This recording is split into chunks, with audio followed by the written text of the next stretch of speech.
Holy flippity flip flop flappin' smokes, everyone. Now is literally the worst time to buy a home in US history, and we've just got some new data that shows there's going to be some huge headwinds coming for this crazy housing market boom in the US. So in this video, I'm going to go over what the biggest risks are for the housing market right now, and I'm also going to go over how the housing market crash that we've all been waiting for is nearer than ever.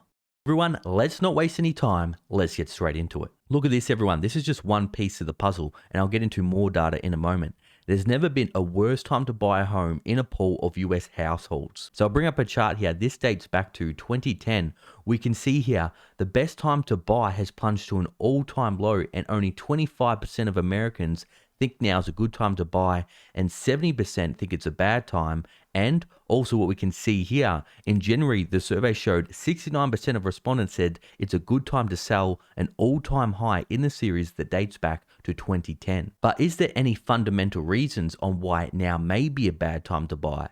Let's have a deeper look, everyone. Well, look at this, everyone. The average 30-year fixed mortgage rate just hit 3.99%. So over the coming weeks, if the 10-year US Treasury keeps on rising, which right now it's around 1.93, 1.94%, we're going to start seeing mortgage rates again in the 4%. Look, this is up 26 basis points, aka up 0.27% just in a week. And a month ago, the average 30-year mortgage rate was 3.45%. This is absolutely crazy, everyone. Mortgage rates have gone up by 0.5% in just 1 month. And the Federal Reserve hasn't even started lifting interest rates yet, and they're still buying mortgage-backed securities. Just wait till they stop buying mortgage-backed securities and US Treasuries, and then you'll see what's really going to happen to interest rates. And you may be saying, look, Mike, we've been calling for a housing market crash for over 6 months now. It's never going to happen. But people, this is exactly what I've been warning about.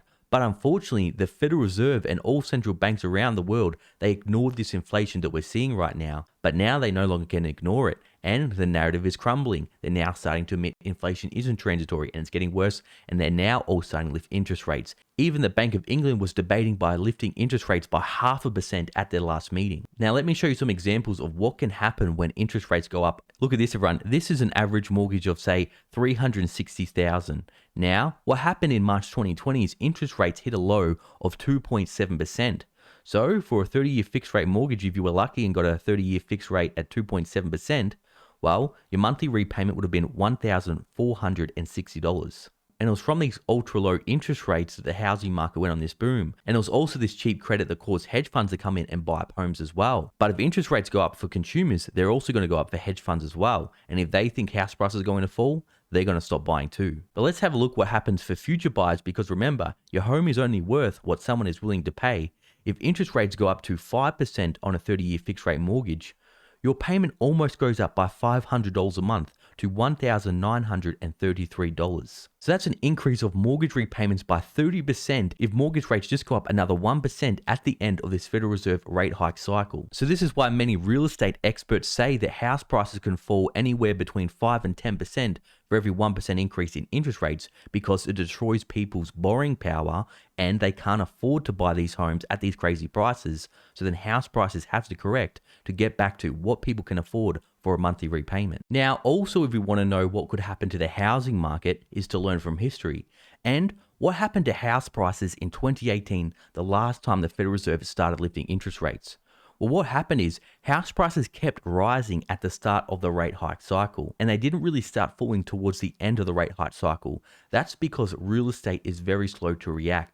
The stock market, where investors can price in interest rate hikes 6 to 12 months in advance, and it's very illiquid. People can't just sell off their home at a click of a button like what they can do with stocks. And I don't know if you remember, but in 2018 we were seeing house prices plummet anywhere between 10 and 20% in places like New York and California. But what did stop the pain, everyone? Well, fortunately for the Federal Reserve at that time, inflation was low, so they could reverse course and start lowering interest rates and start pumping the bubble higher and higher again. But what's happening now, everyone? Inflation's at all-time highs, so they're not going to be able to do that this time. And what a lot of people are missing is a lot of people FOMO'd in and they overpaid 20% for their home.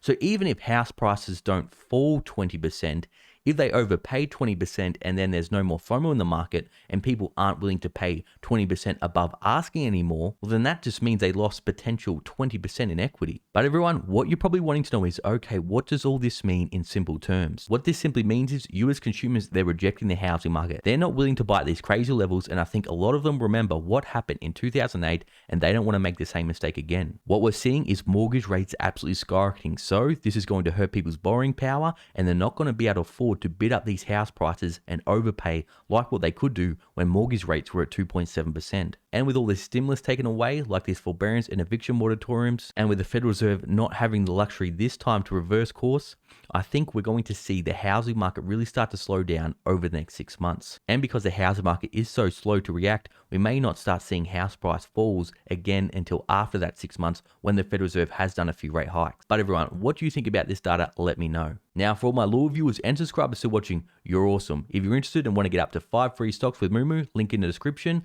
Thank you for watching. I'll see you in the next video.